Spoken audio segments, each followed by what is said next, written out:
Miren, en el Partido de la Liberación Dominicana se han desatado fuerzas interesantísimas que nos remontan a análisis políticos e históricos sobre la naturaleza del liderazgo y sobre lo difícil que resulta transferirlo.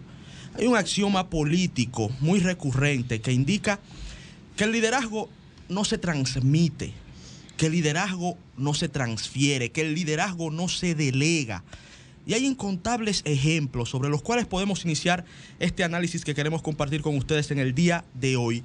Y para eso nos remontaremos a nuestra etapa histórica de análisis favorita, la antigüedad clásica, y de la cual tantas veces hemos hablado en este espacio. Hay un autor estadounidense del siglo XIX, de mediados del siglo XIX, llamado Jacob Abbott, que es recomendado en este programa. Era un escritor de cuentos infantiles, y esa capacidad de escribir de manera llana para educar a los niños le permitió hacer biografías de muy fácil entendimiento, que son muy recomendables. Por eso nueva vez aprovecho para recomendar a Jacob Abbott y cualquiera de sus biografías. Sobre la de Abraham Lincoln, una de nuestras favoritas, lo leímos bien niños, pero quiero hablar particularmente de una biografía que él hizo sobre Alejandro III de Macedonia, conocido popularmente como Alejandro Magno. Este señor, considerado en su momento el heredero de Aquiles, el más grande de todos los héroes griegos narrado en los poemas homéricos, este hombre conquistó todo el mundo conocido.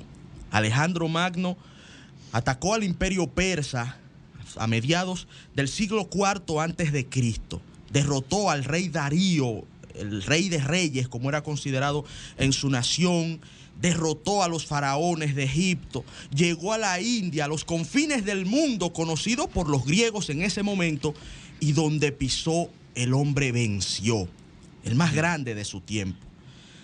Pero resulta que este hombre, por un tema biológico, este liderazgo, el más imponente, llegó a su final. Como todo en la vida, todo que una vez inicia, en algún momento tiene que terminar.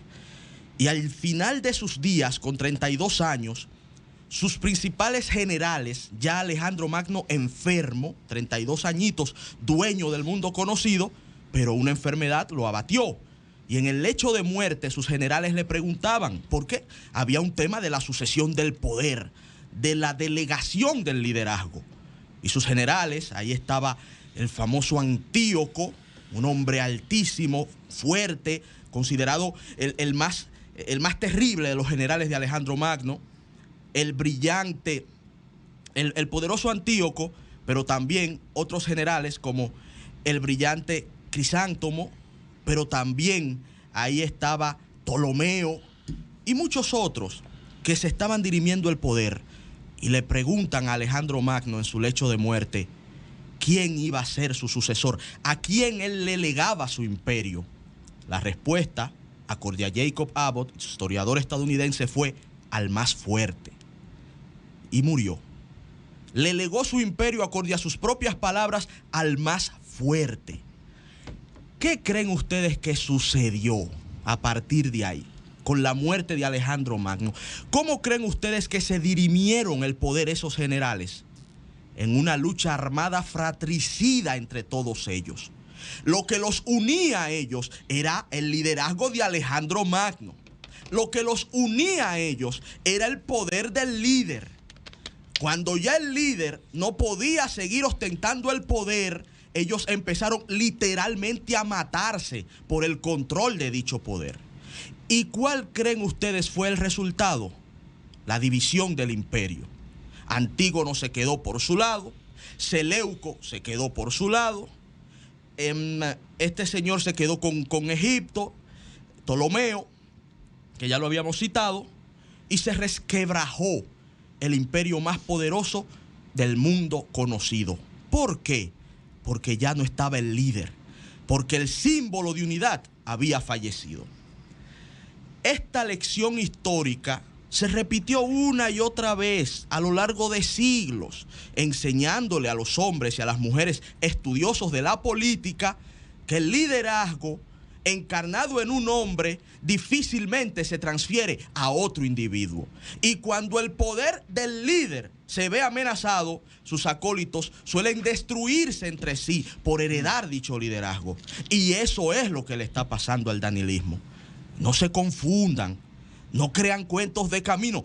El danilismo está dividido y se muestra con opiniones en medios de comunicación y se muestra con actitudes de correligionarios de una causa cuyo principal razón de ser es el poder del jefe del grupo, el poder del líder. Y a ese líder la Constitución ya le puso un plazo fatal a dicho poder. Y lo que estamos viendo es cómo ellos se pretenden dirimir el liderazgo en dicho partido. Por eso es que estudiamos la historia. Por eso es que traemos estos ejemplos. El PLD lamentablemente cayó bajo la garra del grupismo. De ese grupismo que Juan Bosch, en su libro El Partido, definía como un cáncer que carcomía las entrañas de las organizaciones, que derribaba la mística, que destruía los métodos de trabajo y que convertía al partido en un instrumento de las ambiciones del jefe o del líder del grupo. Por eso ustedes ven también que dentro de ese grupo lo importante ahora no es el partido.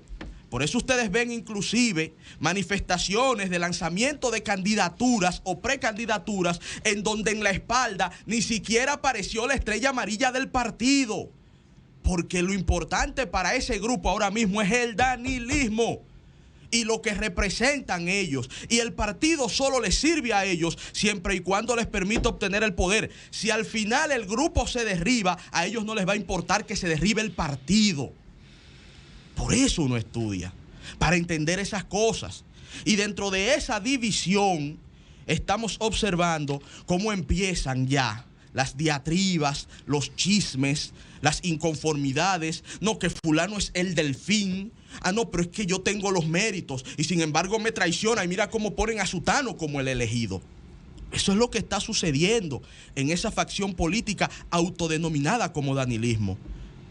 Pues sencillamente, insisto, el principal activo del danilismo, la principal fuente de cohesión era Danilo Medina.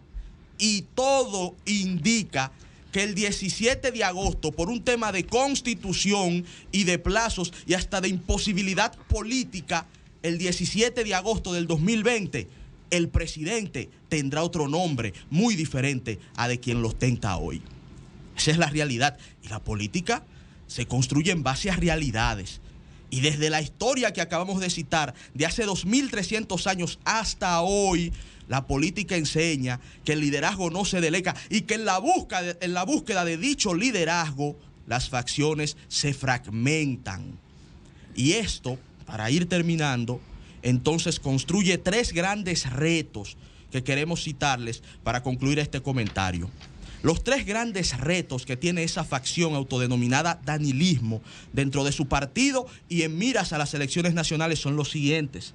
En primer lugar, el que acabamos de explicar con elementos históricos, que es el de mantener la cohesión interna. Ese es el reto más grande que tiene esa facción, que no le garantiza la victoria, pero que los pondría en condiciones de competir para llegar al segundo reto. Crear una propuesta dentro de esta lucha por el poder interna, dentro de los escozores, fíjense, que se han provocado a raíz de la salida de este último precandidato, Gonzalo Castillo. Fíjense que los escozores y los principales ataques y los principales desmanes vienen dentro de su misma facción y dentro del mismo grupo que él representa. Entonces, el segundo reto es que esa oferta electoral no los destruya. Y el tercer reto, y con esto termino, Jennifer, el tercer reto es un nombre y un apellido. Leonel Fernández Reina. Esos retos anteriores están supeditados a la lucha contra el león del partido, 3 veces presidente de la República, líder real de un segmento poblacional y que representa una opción única contra 7 que se reparten el pastel y que pudieran terminar dividiéndose de manera sangrienta y cruenta en la lucha por el poder. Amigos y amigas, ahí están los retos del danilismo. Quien tiene todo más claro en este momento se llama Leonel.